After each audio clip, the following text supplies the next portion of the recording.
Hey everyone, welcome to Wildlife Inspired. I'm your host, Scott Keys. This is your channel for photography, for wildlife, and for wildlife photography. And today we're talking owls and how it relates to behavior and wildlife behavior.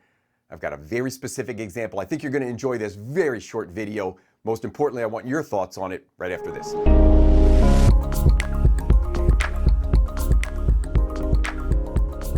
In today's video, we're going to talk specifically about owls. It's going to relate to a story, as you guys that have followed me for a while know. I like to tell a story or have a backstory to this one.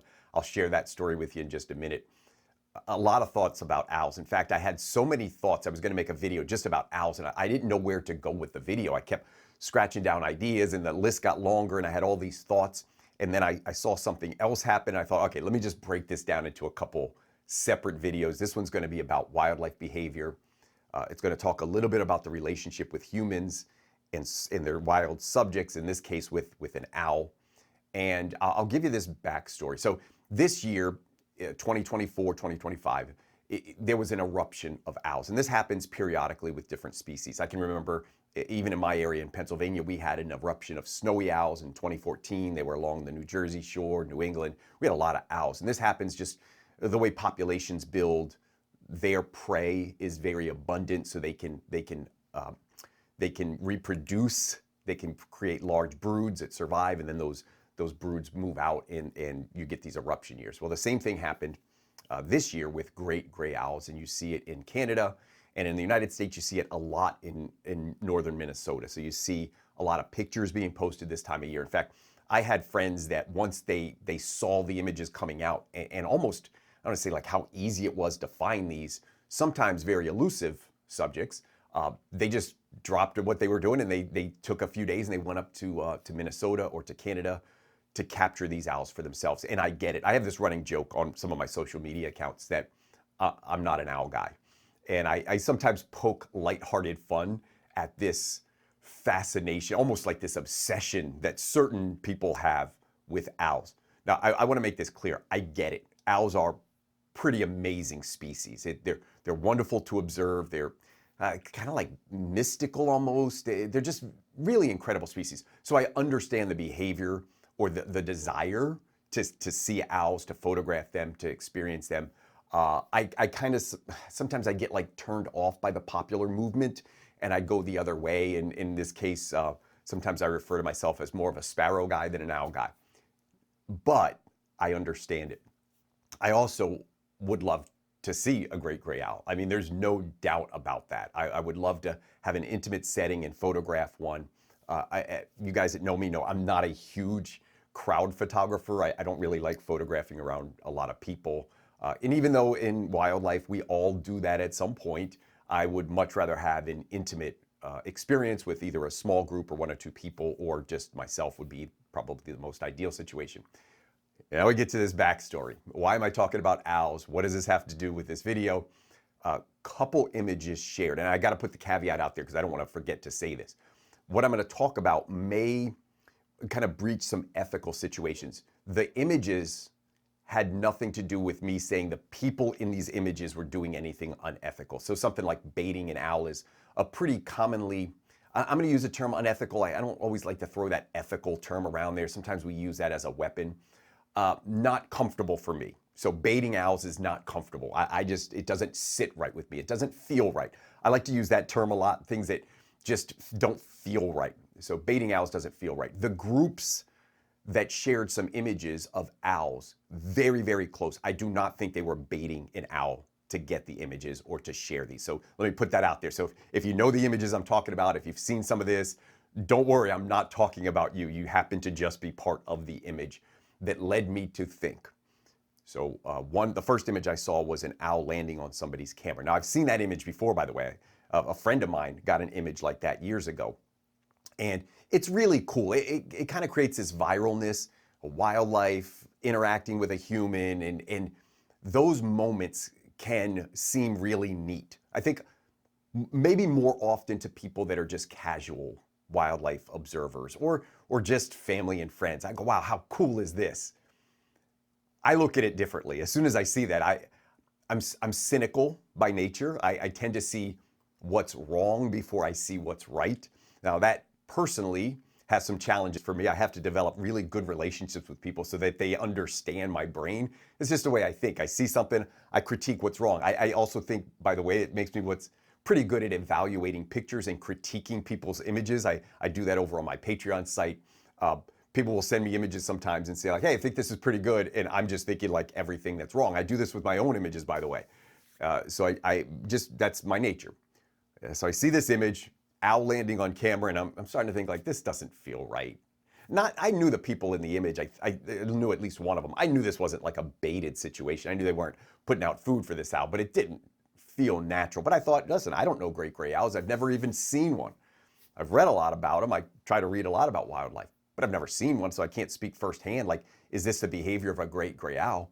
I can tell you, in all of the hundreds of thousands of wildlife subjects that I've worked with, very rarely do I find one that is comfortable coming onto a human unless it's been conditioned to do so.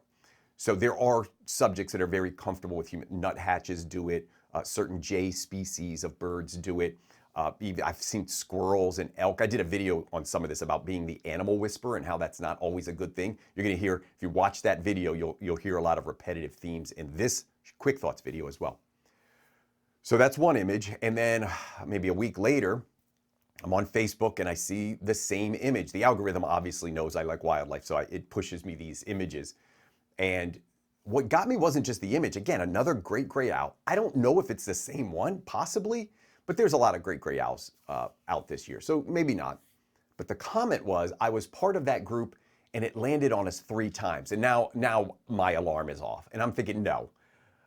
Once, fluke, maybe.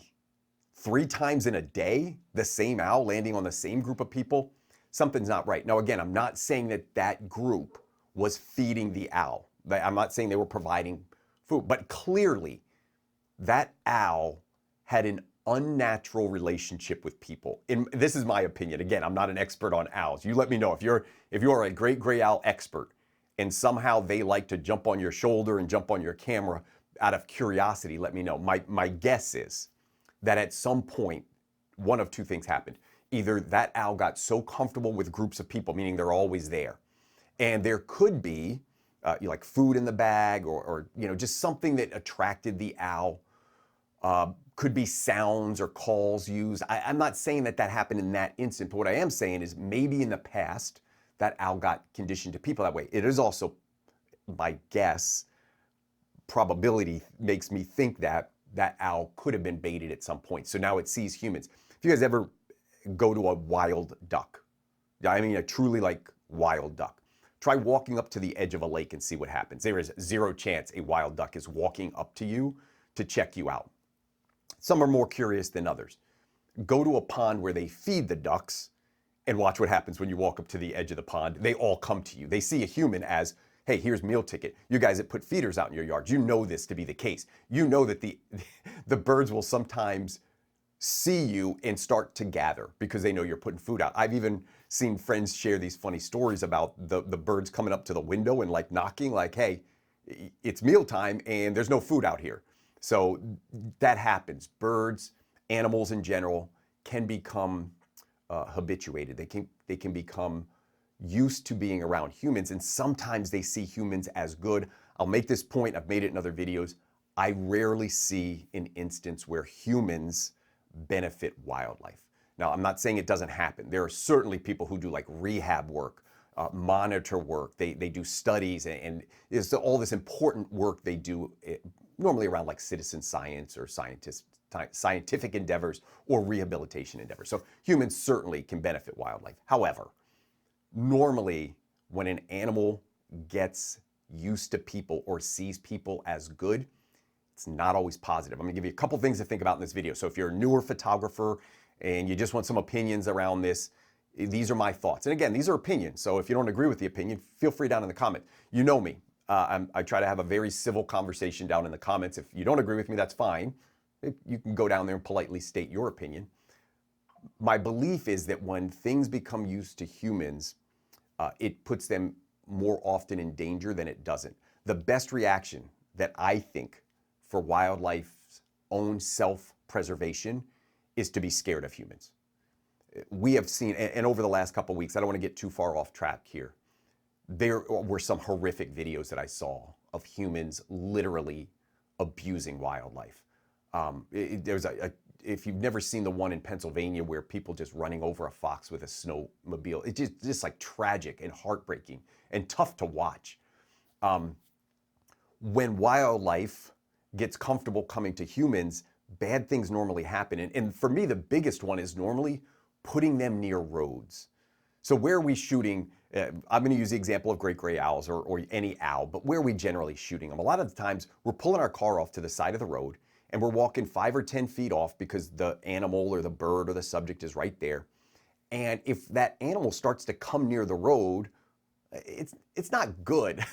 I remember a friend telling me, like the one year he was in Minnesota, he's 2 great gray owls dead on the side of the road. Now, did this have anything to do with them being comfortable with humans? Maybe not. Maybe it was just bad luck, but it certainly isn't good.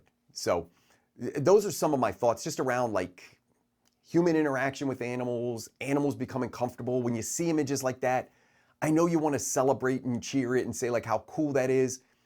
For me, I'm the cynic. And I see that cool image and I recognize how cool it is.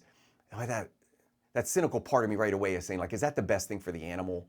Like, is this the best thing for that animal? So as cool as it can be, just wanted to show you the other side of the coin on this. And again, please, if you know the people in these videos, not about the people in the videos. I'm sure 100% ethical photographers doing the right thing.